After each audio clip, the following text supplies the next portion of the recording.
আমার মেয়ে বাসা থেকে 5 মাইল দূরে এক মাদ্রাসায় পড়ে, প্রতিদিন একাই যাতায়াত করে। আমি ব্যবসার কাজে ব্যস্ত থাকি আর নিয়ে যাওয়ার মতো অন্য কেউ নেই। এতটুকু দূরে কোনো মাহরাম ছাড়া মেয়েরা যাতায়াত করতে পারবে কিনা? উত্তর হলো যে 5 মাইল যেহেতু সফরের দূরত্ব নয়, অতএব শরীর দৃষ্টিকোণ থেকে এতটুকু দূরত্ব মেয়েরা একাকী যাতায়াত করতে পারবে এবং এখানে মাহরাম থাকা আবশ্যক নয়।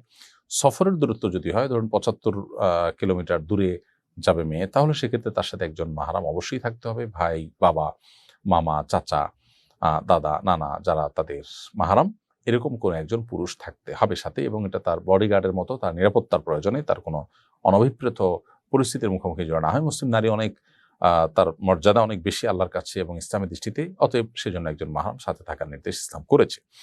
কিন্তু ৫ মাইল দূরত্ব এটা যেহেতু কোনো সফরের দূরত্ব নয়, অতএব এখানে একাকী যাতায়াত করতে পারে, মৌলিকভাবে এটি জায়েজ আছে। তবে নিরাপত্তার ঝুঁকি, আজকাল যে ফিতনা সংকুল সময়, এই সময়টাতে ব্যবসা বাণিজ্য বা অন্য ব্যস্ততার অজুহাতে মেয়েকে প্রতিদিন এরকম 5 কিলোমিটার মতো দূরত্ব একাকী আসা যাওয়া করতে দেওয়ার চাইতে তার সাথে একজন গার্ডিয়ান, একজন অভিভাবক বা কেউ না কেউ সাথে থাকা, এটা উচিত এবং তার নিরাপত্তার জন্য অধিকতর